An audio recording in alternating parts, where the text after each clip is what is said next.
भगवान के छोटे से विराट स्वरूप को मैया यशोदा ने भी देखा। जब भगवान कृष्ण ने मिट्टी खाई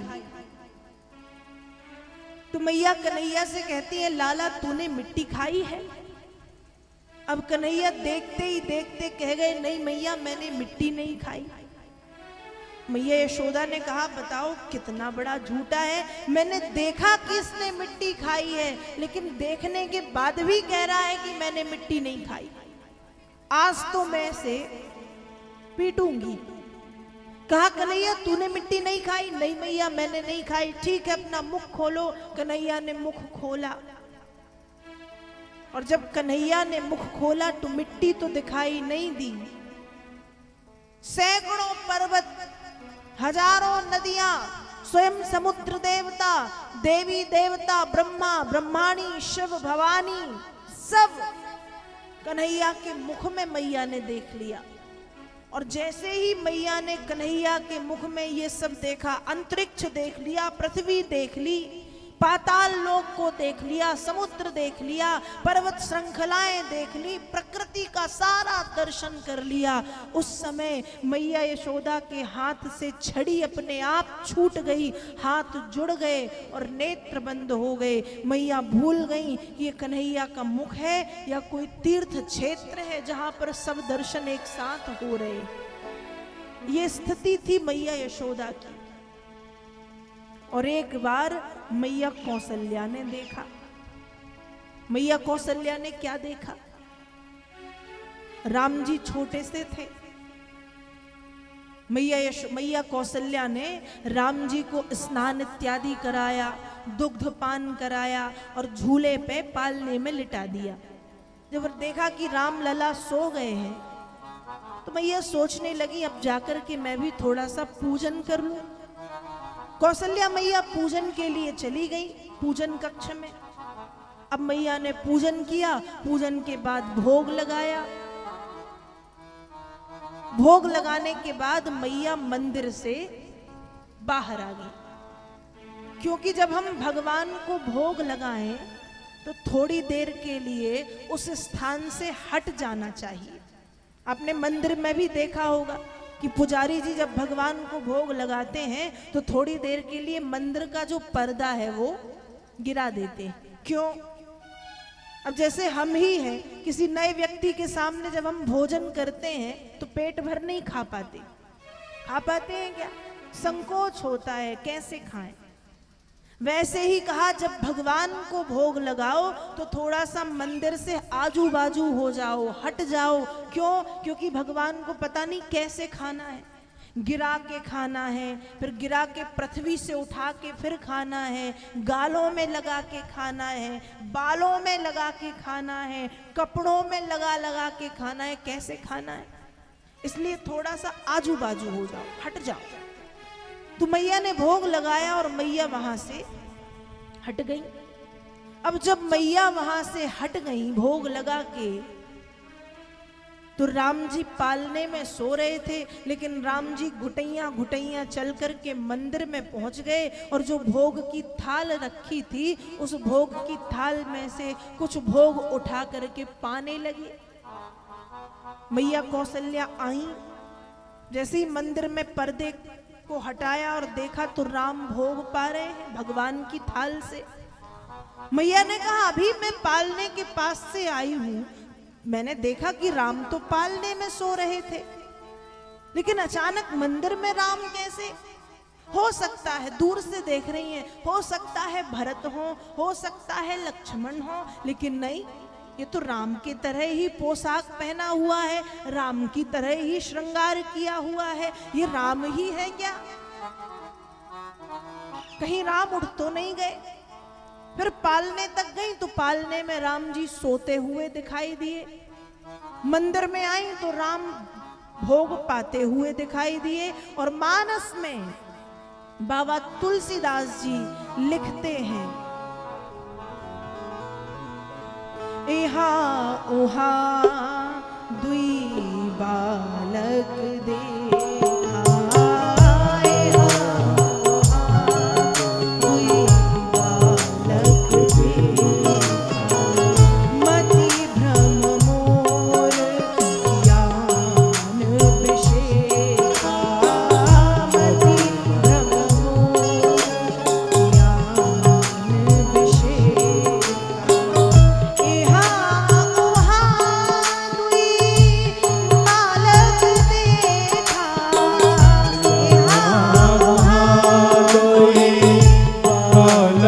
देखा।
देखा।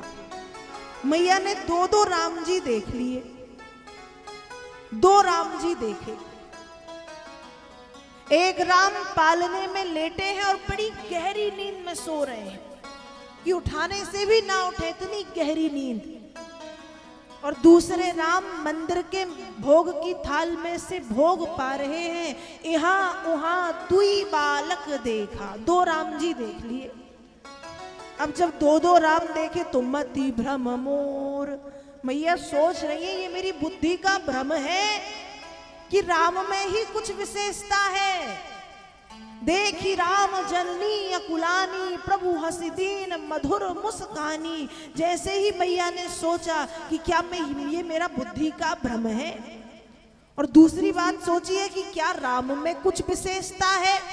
और जैसे ही सोचा कि राम में कुछ विशेषता है तो प्रभु हंसी दीन मधुर मुस्कानी, भगवान भी मंद मंद मुस्कान में मुस्कुराने लगे कि मैया आप जो सोच रही हो वही सत्य है, अर्थात ये तुम्हारा भ्रम नहीं है, मुझ में ही कुछ विशेषता है।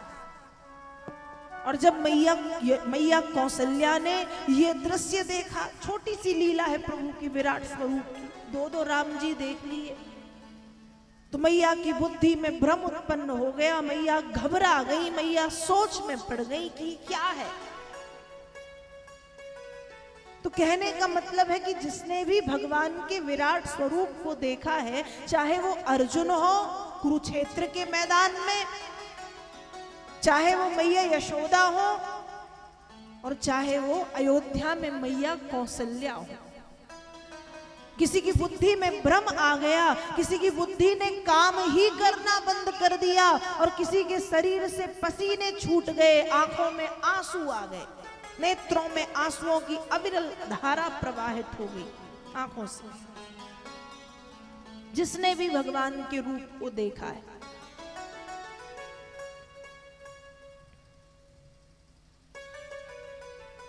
और एक और विशेष बात यह है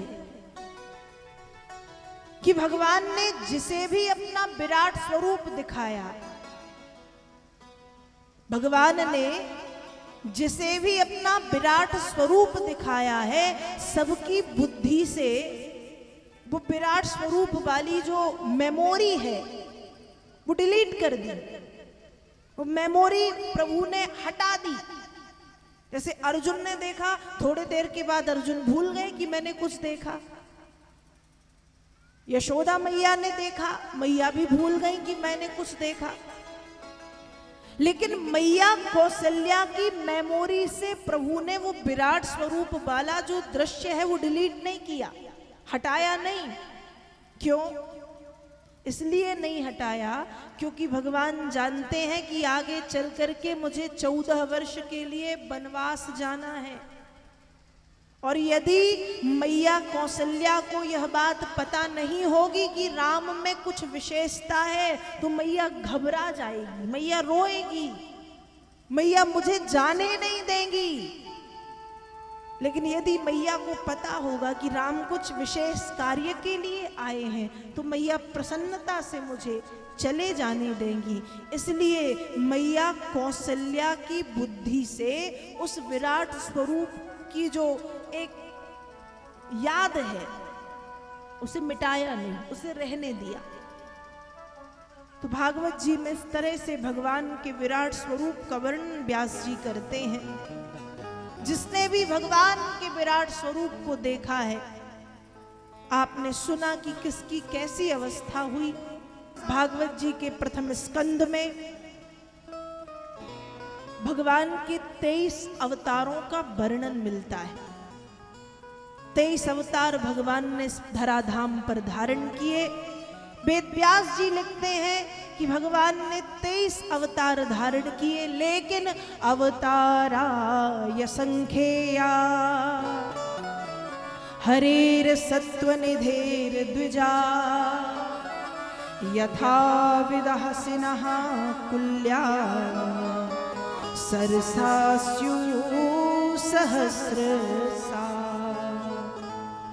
भगवान ने 23 अवतार धारण किए, पर वेद व्यास जी लिखते हैं कि अवताराय संख्या, भगवान के अवतारों की कोई गिनती नहीं है। भगवान इस पृथ्वी पर असंख्य अवतार धारण करते हैं, असंख्य अवतार। तो कैसे? अभी तो 23 अवतार की गिनती बता दी, लेकिन फिर लिख दिया कि असंख्य अवतार। तो वेद व्यास जी आगे लिखते हैं कि जिस प्रकार से एक अगाध सरोवर से कई छोटी छोटी बड़ी बड़ी नदियां निकल जाती हैं, जैसे अगाध सरोवर से कई छोटी बड़ी नदियां निकल जाती हैं, वैसे ही सत्यनिधि भगवान के इस धराधाम पर असंख्य अवतार भक्तों के कल्याण के लिए हुआ करते हैं। जो भगवान के 23 अवतार हुए हैं वे किसी विशेष कार्य को करने के लिए हुए हैं। और 24वां अवतार घोर कलयुग में भगवान का कल्कि नाम से होगा। लेकिन वेद व्यास जी ने जो लिखा कि भगवान के असंख्य अवतार जिनकी कोई गिनती नहीं है, गणना नहीं कर सकता, वो भगवान के असंख्य अवतार भक्तों के कल्याण के लिए समय समय पर हुआ करते हैं। जैसे द्रौपदी की रक्षा के लिए वस्त्रावतार प्रभु ने धारण किया, परीक्षित की रक्षा के लिए अंगुष्ठ अवतार धारण करके उत्तरा के गर्भ में प्रवेश कर गए। इन अवतारों का वर्णन 23 अवतारों में नहीं है। मतलब भक्तों के कल्याण के लिए सत्यनिधि भगवान अनेक अवतार धारण करते हैं। इस तरह से अवतारों की कथा का वर्णन भागवत जी के प्रथम स्कंद में श्री व्यास जी करते हैं। बोलिए वृंदावन बिहारी लाल की जय।